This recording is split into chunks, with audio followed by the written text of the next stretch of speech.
Hey, what's up everyone? Welcome back to Babylon Talmud. Today we're studying Daf Tzadi Vav, Daf 96 of Masechta Pesachim. Wow, we're getting super close. I don't know, for me, like, Daf Kuf is like going to be a big milestone because it's the beginning of Arvei Pesachim, which, like, I don't know, in my mind it's going to be really fun. So we got like 4 more pages left until then. Anyways, so today's Daf, so we complete our discussions from yesterday about, like, I don't know, people going to places in the Beis HaMikdash that you shouldn't go to, like that kind of stuff. And then we get to a new Mishnah where it discusses the difference between Pesach, the first year it was done in Egypt versus all other years. There seems to really only be one major nafkamina, which is having to set it aside 4 days in advance. And then on Daf Tzadi Vav Amud Beis we get to a Mishnah which, on the one hand, is complicated, on the other hand, isn't so bad. It has to do with Temurah, which is a little bit of a technical issue when you swap out one korban for another korban, how that applies to korban Pesach that got lost and found. When did it get found? When did it get swapped? It gets a little bit technical, but overall, it isn't too sort of difficult. Okay, Tzadi Amud Beis, last line of the page. By Rav Yosef has a question. Dachaku Tmei Mesim v'achlu imuri Pesach haba betuma mahu.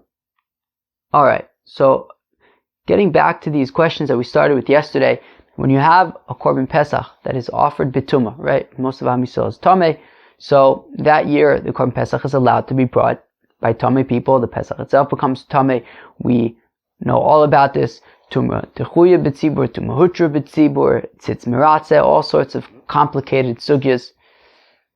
Anyways, the question is, what happens if you have a fellow who's not a Kohen, and when it comes to Pesach haba b'tumah, he eats the emurei korban Pesach. Now, in the best of times, a non-Kohen is not allowed to eat emurim. But in this case, whatever it is, he's not allowed to eat emurim anyways, but now he's also Pesach, he's also tamei. And what we want to know is he going to be chayiv for eating emurim betuma? Because not only is he not allowed to eat emurim, that's a separate thing.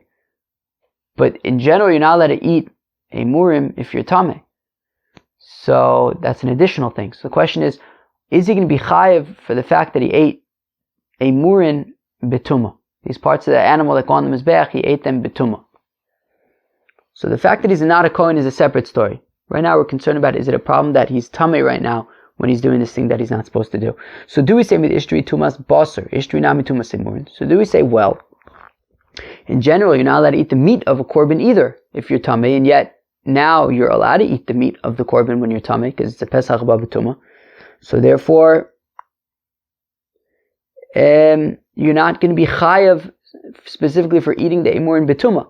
Again, you have to be concerned about the fact that you're not a Kohen eating emurin, but the tuma specifically shouldn't be an issue. O dilma, my dishtri, my dilistri, lo ishtri, or maybe, no, that which was permitted was permitted, that which was not permitted was not permitted. So while yes, eating the korban Pesach itself is permitted this year, since it's being brought betuma because of the fact that most of Am Yisrael is tamei. So the korban Pesach you're allowed to eat betuma, but that has no bearing on the emurin, which you're not supposed to be eating anyways. Certainly not betuma. So Rava Michdei. So Rava says, well, let's see. Tumas emurin meicha israbe mitumas basar. How do we know in the first place that you're not allowed to eat the emurin betuma? Well, it's learned out from the fact that you're not allowed to eat the meat betuma.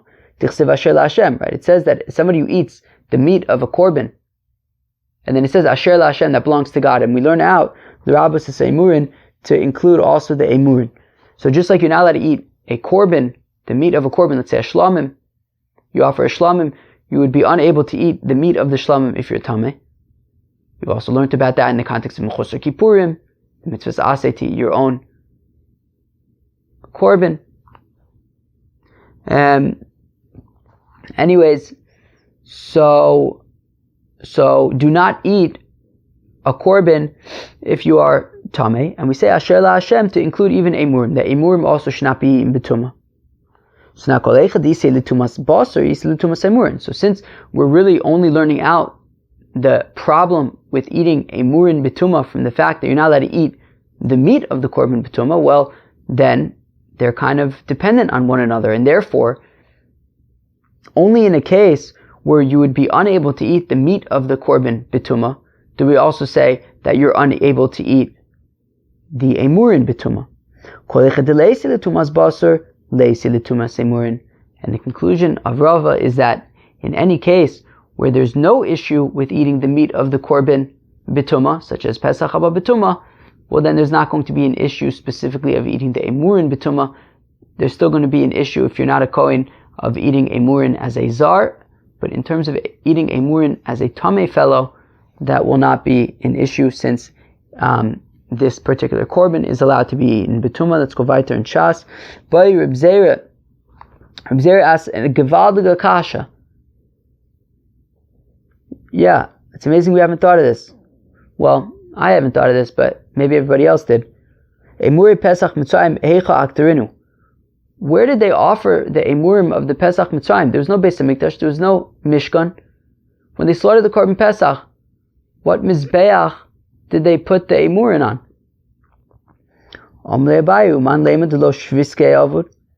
Says Abai, who says they didn't just push it, make a barbecue, and just eat it on a barbecue? Although, does that include even the emurin?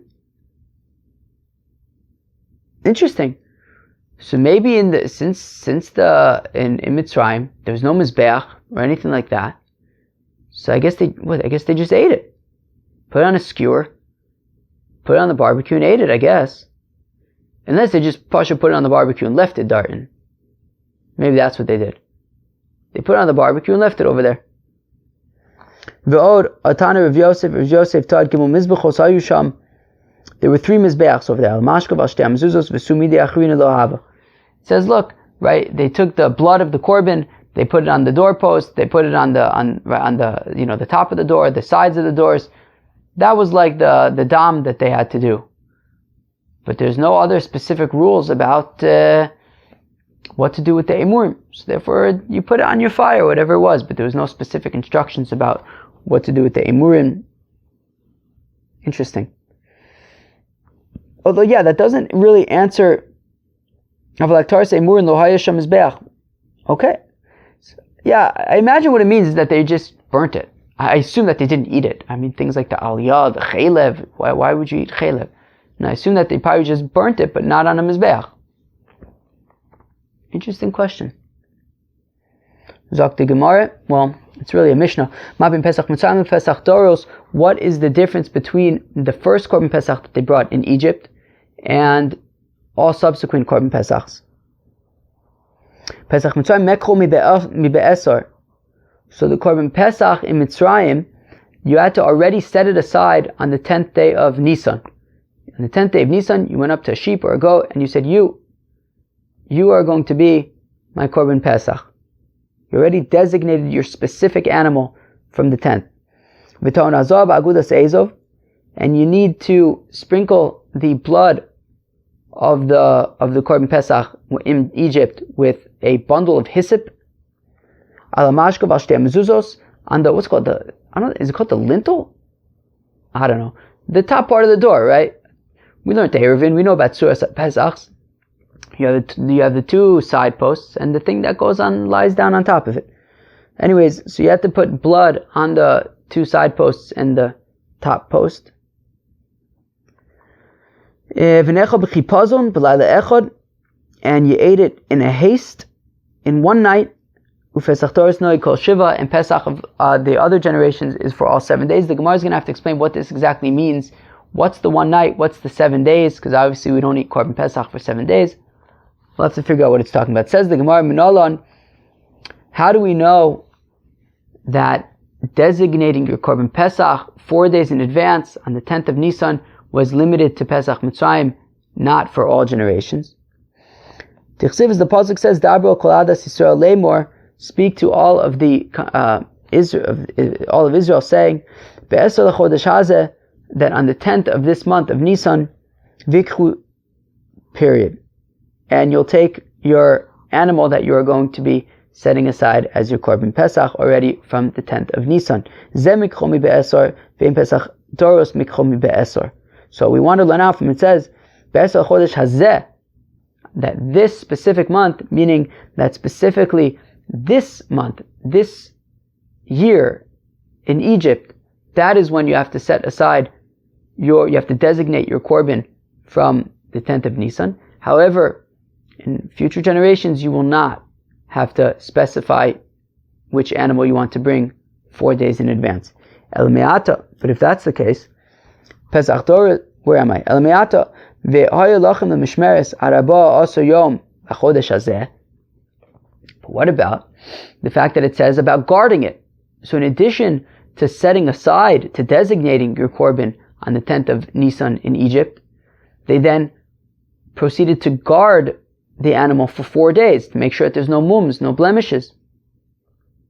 And it says over there, till the 14th of this day. Well, if that's the case, of this month, so if that's the case, so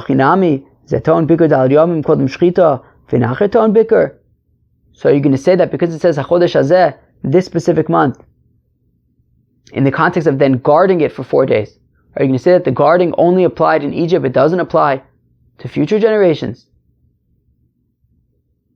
But we learned in the Brisa, Ben Bagbag Omer, says Ben Bagbag, how do I know that the Korban Tamid, the regular Korban Tamid in the Beis HaMikdash that they brought every day, before they would offer it, they would guard it for 4 days prior to make sure that there was no mums? Well, Shenemar, suppose it says, Tishmu la'akav li b'moado. It says in the context of Korban Tamid that you should guard it to offer it at its proper time. And it says by Korban Pesach in Mitzrayim, and you'll guard it from the 10th until the 14th.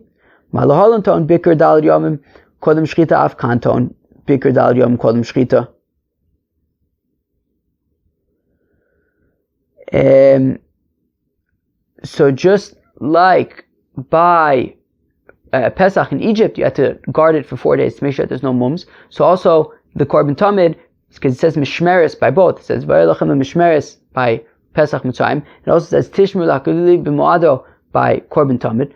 So just like by Pesach Mitzrayim, you had to guard it for 4 days to make sure that there are no blemishes. So also by the Korban Tamid, you guard it for 4 days to make sure that there are no blemishes. So what do we see?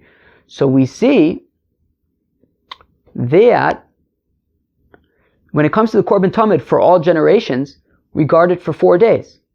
Now, if the Korban Tamid, which is a completely different Korban, and we're talking about future generations, and we're saying that it requires guarding for 4 days, then certainly the Korban Pesach in future generations, which is the same Korban as what was offered in Egypt, certainly would require guarding for 4 days.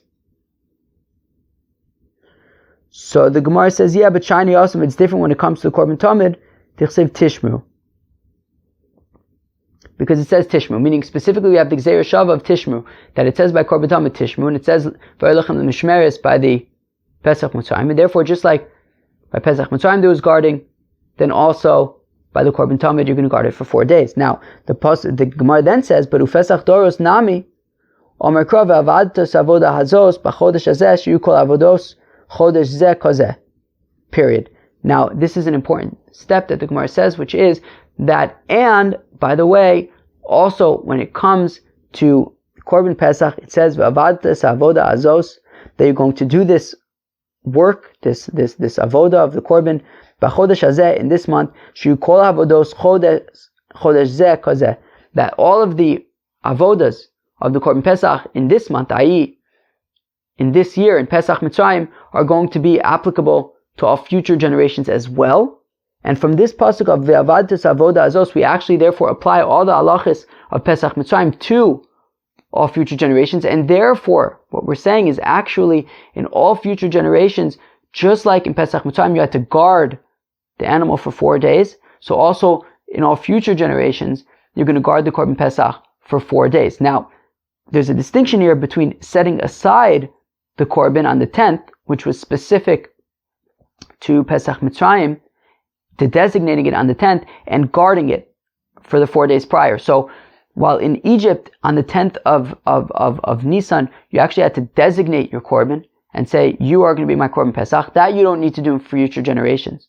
However, when it comes to guarding it, even in future generations, you're going to guard it. And what that means is you can, let's say, take a few animals, put them aside, and guard them for a few days, make sure there's no blemishes, and then on the 14th, decide which one you want to offer. So you don't have to, in future generations, you don't have to actually designate the animal that you're going to use for Korban Pesach on the 10th of Nisan, but you do need to guard them for all 4 days. But now what the Gemara asks is, where am I? But then the Gemara says, okay, but what about the fact that it says by guarding hazeh, right?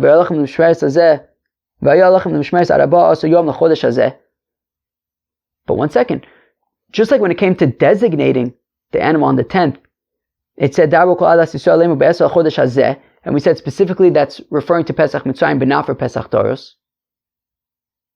Well, then when it says hazeh in the context of guarding, now we're saying that guarding applies to all generations. So then what's excluded from hazeh? So the M'ute Pesach Sheni D'chavase, to say that by Pesach Sheni, you don't have to guard for 4 days. So why? By Pesach Rishon, you do guard it for 4 days. By Pesach Sheni, you don't have to guard it for 4 days.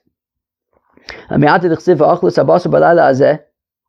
about when the pasuk says, and you're going to eat this meat on this night, on the first night of Pesach? Are we going to say that specifically in Egypt it was eaten on the first night, but in future generations it's not necessarily eaten on the first night? So the Gemara goes back to that pasuk of Avatas Avoda Azos, right? That you're going to do this work in this month every year. Meaning that we're going to keep on coming, basically for the rest of the Amud, we're going to keep on finding instances where it says like hazeh or some other word that implies that a certain halacha would only be in Egypt to the exclusion of future generations, to which we're going to invoke this pasuk of Avatas Avoda Azot b'chodesh hazeh. Was that Avatas Avoda Azos b'chodesh hazeh sheyukol avodos chodesh zeh kazeh? Right, that limud to say that actually the halachas of Korban Pesach and Mitzrayim are actually applicable to all future generations as well. And that's what we're doing here as well. Right? It says, V'achlos abasu b'layla hazeh. So you have a havmina to say that maybe only in Egypt you had to eat the Korban Pesach that first night, but maybe in future generations that wouldn't be the halacha. I don't know what it would be. Maybe all 7 days. I don't know what exactly the implication would be.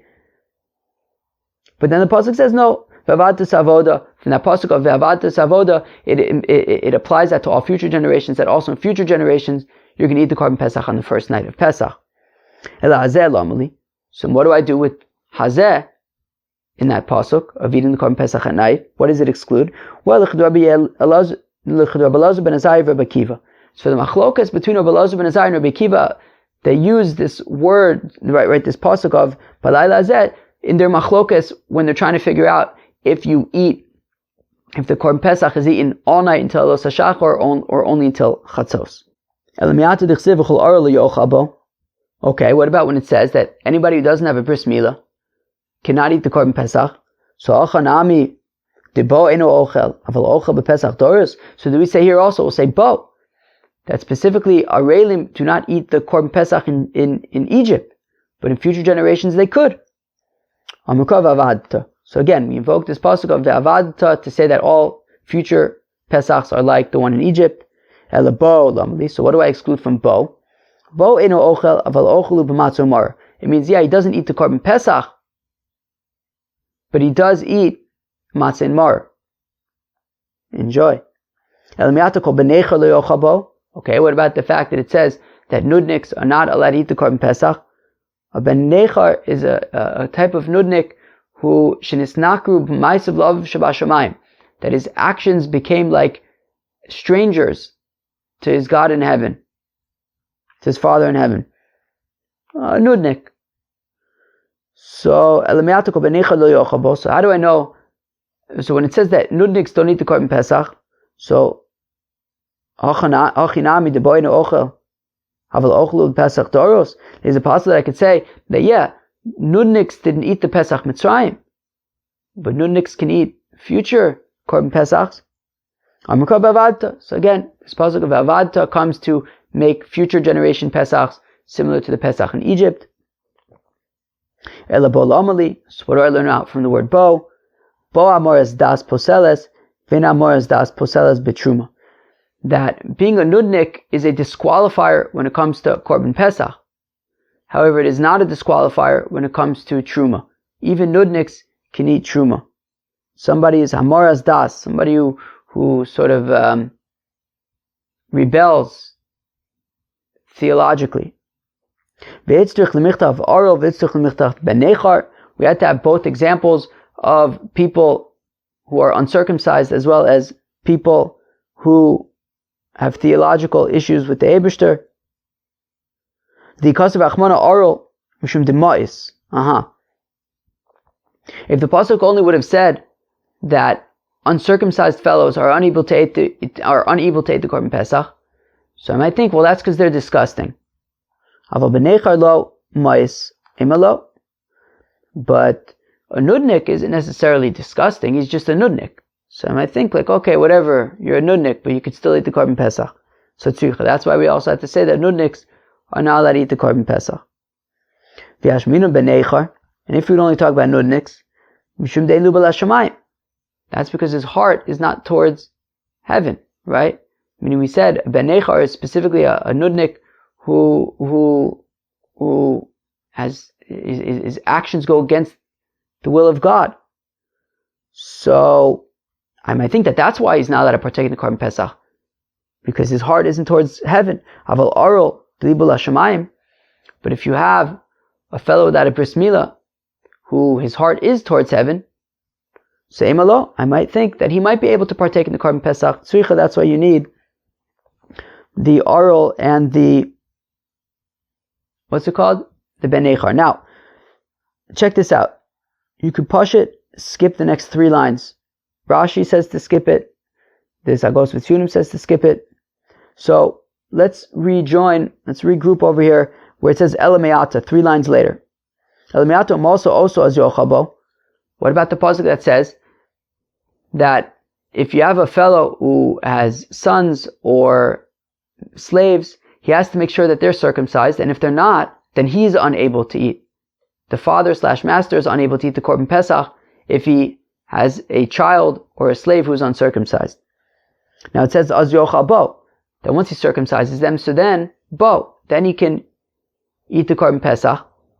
So achinami de boy no ochel, aval ochel bePesach Doris. Is it possible that that's specifically a limitation for Pesach Mitzrayim, but for future generations he could eat the Korban Pesach even if his slaves and his children are uncircumcised? Omar Kra, the pasuk says ve'avadita. Again, this pasuk of ve'avadita, saying that all future generations are like the Pesach in Egypt. Ela bo lamali. So then, why do I say the word bo? Bo milas char v'avadav makeves ve'milas char v'avadav makeves betruma. So yeah, the requirement for your slaves and your children to be circumcised is an issue when it comes to Korban Pesach, but it's bo to the exclusion of truma. You could still consume truma if your children or slaves are uncircumcised. When the pasuk says by Korban Pesach, don't break any bones, is it possible that specifically Pesach Mitzrayim you don't break the bones, but you could break the Pesach Doris bones? That's why we have the pasuk of Avadta to say that they're all the same. Then what's the deal with bo? Bo bekasher v'lo beposel, as we learned recently that betzim lo tishbru bo, referring to a kosher Korban Pesach, but a posel Korban Pesach you're allowed to break the bones. What about the pasuk that says don't eat mimenu, from it, not fully cooked? Mimenu iyata ochel, avalata ochel no bePesach Doris. So I might think, okay, so in Pesach Mitzrayim you don't eat it, you mean it has to be fully cooked, but in future generations maybe you could eat it not fully cooked. No, therefore it says Vavata to say that they're all the same. So what do you learn out from Mimenu in the context of the requirement for the meat to be cooked? It's for Rabbu, says name for Yitzchak, that it's teaching about what was it? Something to do with Meiser. It's a Gemara in Yevamis. That Rashi says the last line, Rabbi Perka Oral, Nemar Mimenu bePesach, V'Nemar Mimenu b'Meiser, Malal Oral also bePesach, Afkan Oral also b'Meiser. It's a limud that he learns out that from Mimenu, it says Mimenu by Meiser, Mimenu by Pesach, just like an oral is not allowed by Pesach, he's also not allowed by Meiser. Okay? Although we did say that he's allowed, oh no, did we say, no, we said that a Ben Nechar is allowed to eat Truma. What did we say about oral? Alright, he eats matzah and mar. Right. Pesach Doris, where am I? Wow, I almost skipped the line. I remember one time, I skipped the line, I think in Masechta Eruvin, and Rabbi Yoel Almog pointed it out. I had to leave a voice note in the WhatsApp group. So we say that you eat Korban Pesach in a haste in Egypt. Minolan, how do I know that only applied to Egypt but not to future generations? You don't have to eat Korban Pesach in a haste in future generations. The pasuk says, you'll eat it in a haste. The Korban Pesach in Egypt was eaten in a haste, but not in the future generations. We say that the Korban Pesach of all generations applies for 7 days. Now, what is this talking about? Ilema Pesach. If this is talking about the Korban Pesach, we're saying that Pesach Mitzrayim was only on the first night, but Pesach in future generations is for all 7 days. But that's not true. We don't eat Korban Pesach for all 7 days. So Ela Achometz, rather it's talking about the Chometz. Machal de Pesach Mitzrayim la le'echad v'sulo. So does that imply that in Egypt there was only a Chometz thing the first night, but after the first night you could already eat Chometz? But we learn in a Brayso, Rabbi Yossi Aglili Omer, Menayin lePesach Mitzrayim, she'en chimutza noeg ela yom echad. Says Rabbi Yossi Aglili, how do we know that in Egypt the thing, not to eat any chametz was only the first day? As the pasuk says, Tamulomer lo yachol chametz. It says that chametz should not be eaten. V'samach lein, it says right after that, Hayom atam yotzim, that today you are leaving Egypt. So he learns out. Rabbi Yossi Aglili learns from there that in the year that the Yidden left Egypt, the thing against eating chametz was only the first day. The rest of the time they could eat chametz. Now, it's nonetheless the first day. Our Mishnah seems to be making a distinction between the first night. So if we're saying it's talking about chametz, then is it saying that in Mitzrayim, chametz only applied on the first night, but already the next day they were allowed to eat chametz? But Rabbi Yossi Glili says it applied to the whole first day. So this is how you have to learn the Mishnah. You have to add a few words. You kind of have to make it work. This is how you make it work. Okay, so the Korban Pesach was only on the first night of Pesach, and the same applies to all generations. The Korban Pesach is only going to be on the first night of Pesach. Now, when it came to chametz in Pesach Mitzrayim, that applied the entire first day. Now, chametz, however, in future generations, applies to all 7 days. Okay, so Korban Pesach is on the first night in Egypt and all generations. In terms of chametz, that was the first day in Egypt, and for all other generations, it's for 7 days. So now we get to a new Mishnah, which gets, let's just say, a little bit technical. Amr Rabbi Yoshua, says Rabbi Yoshua, Shamaiti, I heard, Temurahs Pesach kreva, v'Temurahs Pesach eina kreva, be'eni lefarish. He says that I've heard that an animal that gets swapped, that gets exchanged with a Korban Pesach, can be offered as a Korban Shlamim, but I've also heard that there is a Korban that gets swapped with the Korban Pesach that cannot be offered as a Shlamim. And I don't know what this is talking about, says Rabbi Yeshua. Ve'edi lefarish, I can't explain. I've heard this, I don't know what it means. Amr Bakiva, says Rabbi Akiva, Ani afarish, I will explain it to you. HaPesach shenimtza kodem shchitas HaPesach Yeroi ad she'istoi v'yimacher v'yav b'dam of shlamim v'chein Temurah. So what in the world does this mean? It means that you have a korban, you have a sheep, let's say, you set it aside, that's going to be your korban Pesach, Givaldik. Then it gets lost. Now you don't have an animal to bring as a korban Pesach. So you set aside a different one. Set it. First, this is not the Temurah, by the way. This is not the swapping. The swapping comes later. So you lost one animal. You set aside a different one. That's going to be your korban Pesach. I don't know what happened to the first one. I'll bring this one instead. The first one shows up again. Now you have two animals. The one you set aside originally, and the one that you set aside to be its replacement. So now, if you were to now slaughter the replacement one, the second one, as your korban Pesach, so what happens is, the original one, which is now still alive, you cannot bring as a korban shlamim. We would not treat it as Mosar Pesach that we've learned about, that when you have leftover korban Pesach, so you can offer them as a korban shlamim. This would not be considered that, because you should have slaughtered it as your korban Pesach, the original one. Since you had already found it, it already came back. By the time when it came time to slaughter the korban Pesach, you should have slaughtered that one, the first one. But you didn't. You slaughtered the second one. So now the first one is considered like you just deliberately cast it aside. It's not considered Mosar Pesach. You cannot offer it as a shlamim. What you do is, you wait until it gets a mum, a blemish, and at that point you could transfer its value onto money, use that money to buy a shlamim, and then I guess that this animal you could probably just eat once it gets a mum. Okay, that's that. And now here's where the Temurah comes in. If you then take another animal, a third animal, and try to swap it and put it in place of this original korban that you got to just wait for it to get a blemish, well then now the same predicament applies to both animals, that you have to wait until they both get a mum, and once they get, once each one gets a mum, you can transfer its value to money and use that money as a shlamim. Okay, well, that's what we're talking about. So, Amar Bekiva says, Bekiva ani afarish. I'll explain everything. So, Pesach shenimtza kodem shchitas Pesach. So again, when you have an animal that you had set aside to be your korban Pesach, it got lost. So you set aside a second animal, that one's now you're going to be your korban Pesach since the first one got lost. But shenimtza kodem shchitas Pesach, you found it before you had slaughtered a korban for your korban Pesach, but you didn't slaughter it.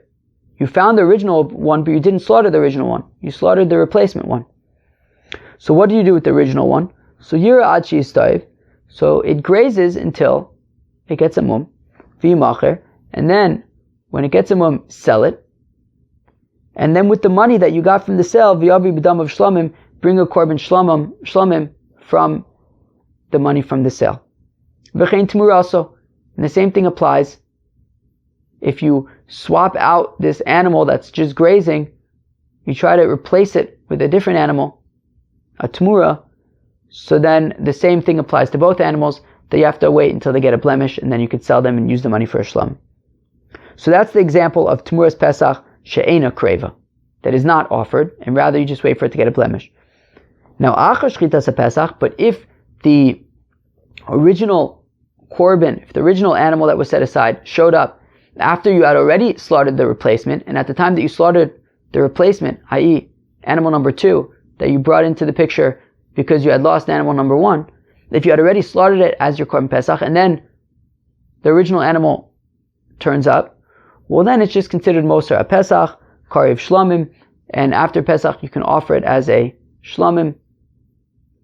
V'chein Temurah also, and the same thing would apply if you try to switch out this original animal with a different animal, so then you would offer both of them as a korban shlamim, and that is the case where you have the Temurah's Pesach that is offered as a shlamim. So Rabbi Yeshua mentioned that there's a case where you have a Temurah that is offered as a shlamim, and a case where it's not offered as a shlamim, so it depends. So it's talking about this case where one got lost and then you found it. Depends when you found it. If you found it before the korban Pesach was slaughtered, well then even the Temurah will be offered as we'll have to get a mum, and then the money you buy a shlamim. But if it was found after the korban Pesach was slaughtered, well then you could offer the original one as a shlamim, and also the Temurah you would offer as a shlamim. Frag the Gemara, V'lema Pesach karev u'Pesach enu karev. How come Rabbi Yoshua, how come the Mishnah is going straight to the Temurah? We're talking about 3 animals over here. An original Korban Pesach that got lost, then we had a replacement Korban Pesach, and then we had a 3rd animal that was a Temurah of the original animal. Why not just focus on the original animal? You have a Korban Pesach, that it gets lost. Sometimes you could offer it as a shlamim, sometimes you can't. If it was found before the Korban Pesach was slaughtered, and nonetheless you slaughtered the replacement instead, well then you will not offer it as a shlamim, you'll just wait for it to get a mum and then sell it, etc. And if it came back after you had already slaughtered the replacement, well then you can offer it as a shlamim. So why bring Temurah into the mix and make things more complicated than they already are? Why not just focus on the korban itself that got lost on the original? Hakamashmalan, so the Gemara answers, well, because the Mishnah wants to teach us the Ika Temurahs HaPesach to Lo Kreva, that there is such a concept of a Temurahs HaPesach as this Temurah that gets swapped in for this original animal, that you would be unable to offer as a shlamim, that you would have to give it the same stringencies as the original animal, that you have to wait for it to get a mum and then sell it, etc. I may have thought to say that no, the Temurah can just be offered as a shlamim. What we're saying is that no, it depends when the original one was found, etc. Itmar, it was stated, Rabba Amar Kodem Shchita, Lacha Shchita Shaninu, Reb Zera Amar Kodem Chatzos, Lacha Chatzos Shaninu. So we have machlokas between Rabba and Reb Zera, not very complicated. Rabba says, look, remember we were talking about this distinction of when the original animal turned up.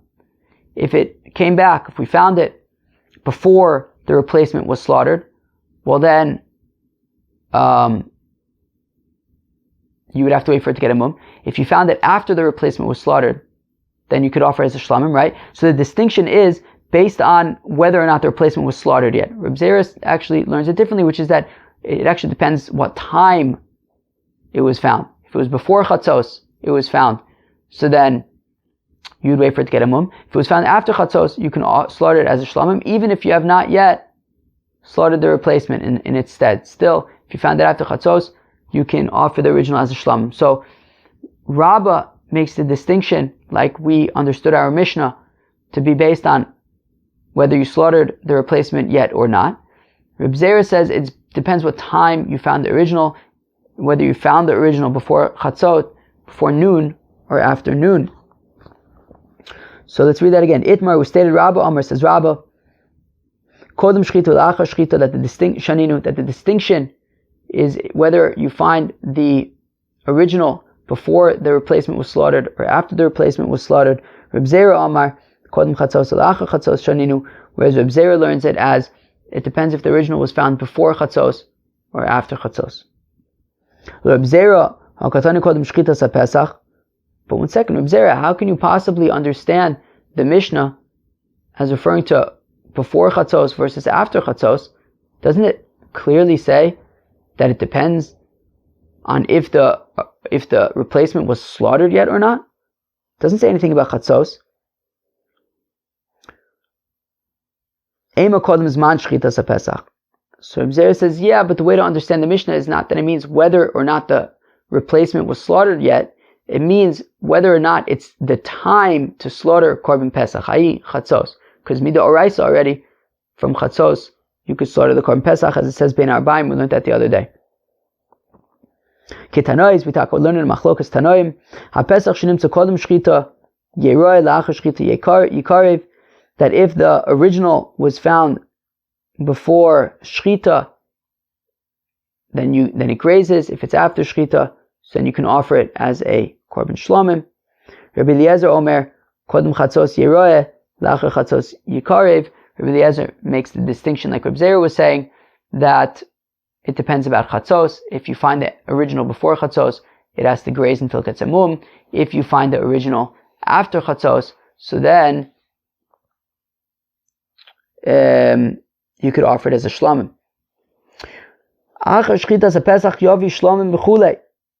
Okay, so our Mishnah had said that if you find the original after the replacement was slaughtered, so then you bring it, you could offer it as a korban shlamim. Amr Rabba, the Gemara says Rabba, but there's a gear that changes to Rabba. I talk like it because it's a classic case where Rabba says something and Abaye asks the kasha on him.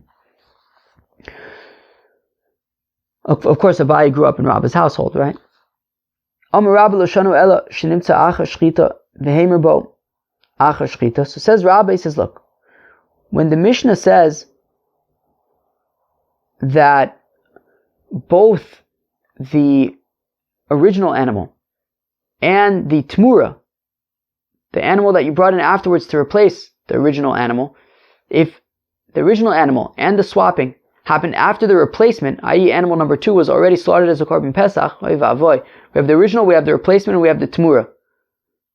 So if both the original was found and the Temurah happened after the replacement, i.e. animal number 2 was already slaughtered as a korban Pesach, so then the original and the Temurah can be offered as a korban shlamim.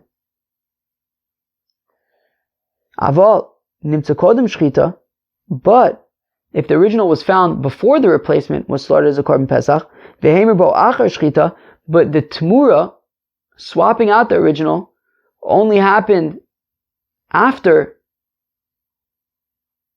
the slaughtering of the replacement of number 2, right? So at the time that, so really what should have, at the time that the original was found, the replacement was not yet slaughtered as the korban Pesach, which means that you should have offered the original as the korban Pesach, and because you didn't, you just got to let it graze.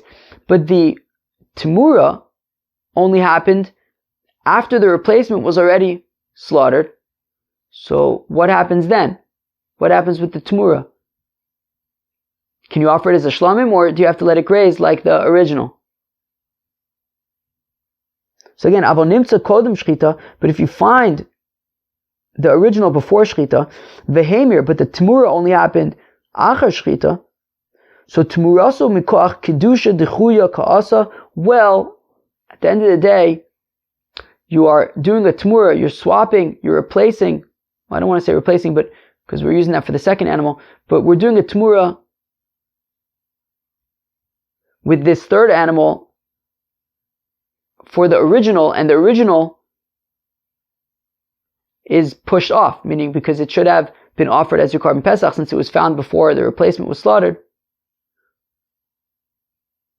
So therefore, since the Temurah is coming to swap a animal that needs to be grazing until it gets a mum, so therefore the same would apply to the Temurah, even though the Temurah is only happening after the replacement was already slaughtered. Oh my goodness gracious. A lot of moving pieces, right? I mean, just 3, but 3 is enough, right? So what's the point?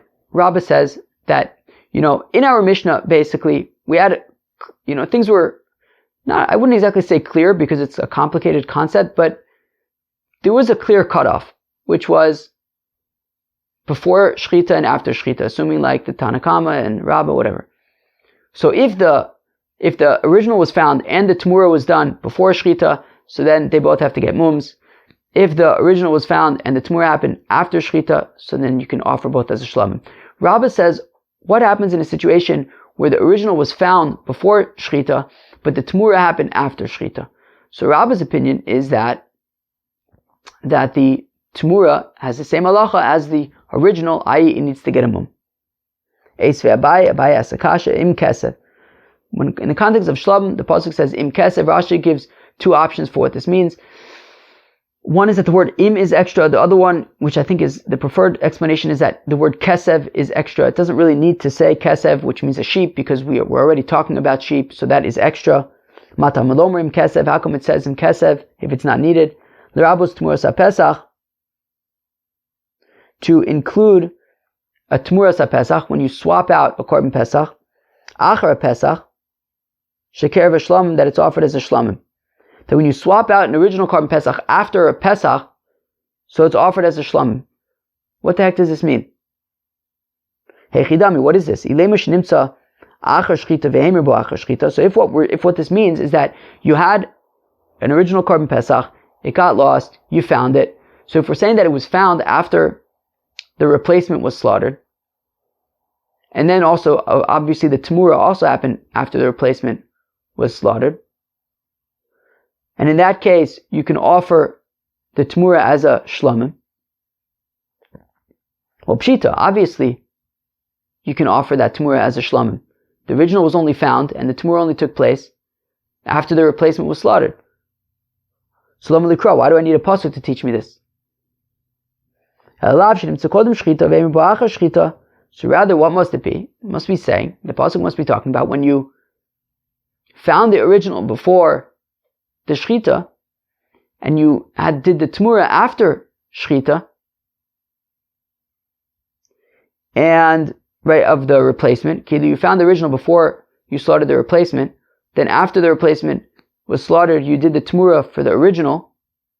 And yet we're saying that you can offer the Temurah as a shlamim.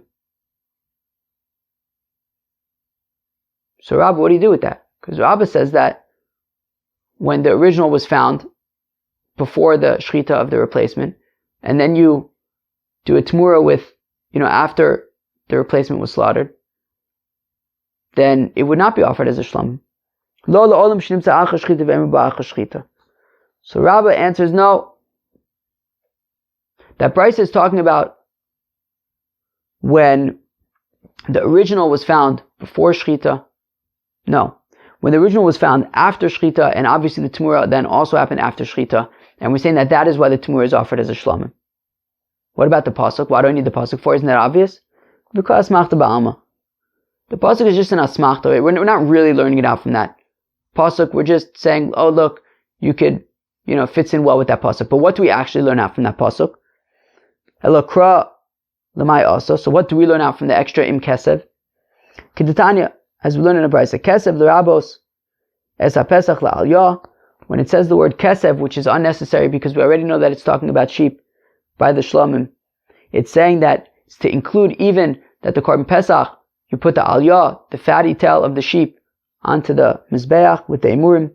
Kshu omer im kesev, when it says the word im, l'rabos pesach she'ava shnoso, it's coming to include a korban pesach that is more than a year old, v'shlam maboin machmas pesach, or a korban shlam that comes with the pesach, for example, the chagigas yudalid, l'chol mitzvah shlamim, that it's included with all the mitzvahs of shlamim, shato, and smicha. You have to lean on it, nesachim, the libations that come with it, utunufas chazav v'shok, and that you take the thigh and the breast and you wave it from the animal, kshu omer, and when it says v'im eis, hefsek inyan, then when it says, and if a goat, now we make a hefsek between the sheep and the goat, limit ala eis she'ein tun aliyah, teaches that the goat does not require the fatty tail go on the mizbeach. Okay, fine. So Rabbi had said that when you find the original before you slaughter the replacement, and then you do a Temurah afterwards, after the slaughtering of the replacement, so the Temurah would not be able to be offered as a shlamim. Abaye asked the kasha from a brisa, which implied that it would be able to be offered as a shlamim. Rabbi says, no, that's not a proof. Don't bring a proof from that brisa. Fine. However, there are those who actually learn the machlokas opposite and say that what Rabbi is saying is that actually when the original is found before the shechita of the replacement and then the Temurah happens after the replacement, actually you are allowed to offer it as a shlamim, and then Abai is asking a kasha to say that you shouldn't be allowed to offer it as a shlamim. So here we go. Those who learn it the opposite. That if you have a korban pesach that is found before the replacement was found, so then you let it graze. I don't know what I just said, but if the original korban was found before the replacement was slaughtered, so then you gotta let it graze.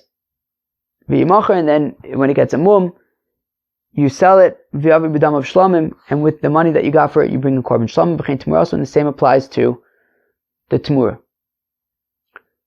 Now, that only applies if you found the original before the replacement was slaughtered, and the Temurah happened also before the replacement was slaughtered. Aval. But if you found the original before Shechita, but the Temurah only happened after the Shechita of the replacement, well then the Temurah wouldn't have to wait until it gets a blemish. Rather, you can just offer it as a shlamim. My time, outcome. Well, because when the slaughtering of the replacement kind of created problems, it's only creating problems for things that already existed. Meaning, when you found the original korban before the replacement was slaughtered, so you should have really offered the original korban as your korban Pesach. And by not doing so, by slaughtering the replacement, you're basically pushing off and deliberately setting aside the original korban, which was really supposed to be slaughtered, and therefore the original one has to just graze until it gets a mum. But the Temurah had not yet happened, and therefore slaughtering the replacement has no bearing on the Temurah, since the Temurah had not yet happened. And then when the Temurah happens afterwards, after the replacement was slaughtered, so since at the time that the replacement was slaughtered, the Temurah had not yet happened, the Temurah could still be offered as a shlamim. That is Rabba's logic. Abai has sakasha im kesef. Okay, when this pasuk says if you have a sheep, matam lomar, how come it says the Rabba's Temurahs Pesach to include the Temurah of a korban Pesach, achar a Pesach, that if it's after the Pesach shekrev a shlamim, that it is offered as a shlamim. Okay, let's go weiter. Yochel af lifnei a Pesach kein. Is it possible that even the Temurah before the Pesach would be like this? Tamulomer hu karev ein Temurahs Pesach kreva, means that it is offered as a shlamim, but not right. A Pesach, korban Pesach is offered. What? Korban Pesach hu, meaning that you offer korban Pesach, but not Temurahs Pesach kreva. Hey Chidami, what in the world are we talking about? So when the Brisa just said that Temurahs Pesach is not going to be offered, so what does that mean? So if it's talking about where the original was found before the replacement was slaughtered, and the Temurah also happened before the replacement was slaughtered, well then Pshita, obviously, the Temurah would not be offered as a shlamim. Why do I need the pasuk to teach me that? So rather it must be talking about where you found the original before the replacement was slaughtered, but the Temurah only happened after the replacement was slaughtered, and still we're saying that you're not allowed to offer it as a shlamim, tiyufta de Rabba tiyufta, which is therefore kasha on Rabba, who says that you would be able to offer it as a shlamim. Wow. That was complicated. Oh my gosh. Well, that was Daf 96. What did we talk about? Well, the first part of the page wasn't it wasn't complicated. It was like not short, but it wasn't complicated. So the difference between Pesach in Mitzrayim and future generations, basically, it seems like the only difference, there are a few differences. One is that in Pesach Mitzrayim, you have to specifically set aside the Korban Pesach from the 10th of Nisan, like to designate it from the 10th of Nisan, which is not the case for future generations. There's also for the fact that in Mitzrayim you have to eat it quickly, and not in the future generations. And also, in Egypt, chametz was only a prohibition on day 1, but not for future generations. Right? Obviously, we don't eat chametz for 7 days. Temurah, when it comes to Pesach, so the first sort of easy machlokas was that the distinction between when you find the original is based on whether you've slaughtered the replacement or not. That's Rabba's opinion, which we say is also Tanna Kama's opinion. And Reb Zera says that the distinction, the cutoff, is based on chatzos, noon, and therefore, and that is like Rabbi Eliezer's opinion. Okay, fine.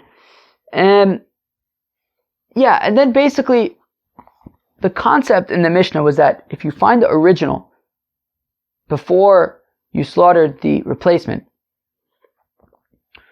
So then you would have to wait, so then you really should have offered the original as your Korban Pesach. And since you didn't, and you offered the replacement instead, the original, you just have to wait until it gets a mum, and then you sell it and take its money and use that as a shlamim, and I imagine then you could slaughter the original one. Now we're saying that if you also did a temurah, if you then brought another animal that you wanted to sort of replace the original animal with, so then, meaning after it was found, so then that temurah would have the same halachis of the original, would have to wait till it gets a mum. Now if the original was found after the replacement was slaughtered, so then the original you can offer as a shlamim, and if you bring another animal and bring it and try to replace the original with that animal, well then both of them are going to be offered as a shlamim. The question then becomes, what happens if you found the animal before the replacement was slaughtered, but the temurah only happened after the replacement was slaughtered? So we had two ways of looking at the machlokas Rabbah and Abaye. The first way is to say that according to Rabbah, the temurah is unable to be offered as a shlamim, and Abaye is trying to prove that actually the temurah would be able to be offered as a shlamim. The second way to understand Rabbah is that he says that actually the temurah would be offered as a shlamim, and Abaye comes to argue and say that it would not be offered as a shlamim. Well, what do you want me to tell you? That was Daf Tzadi Vav. Peace out.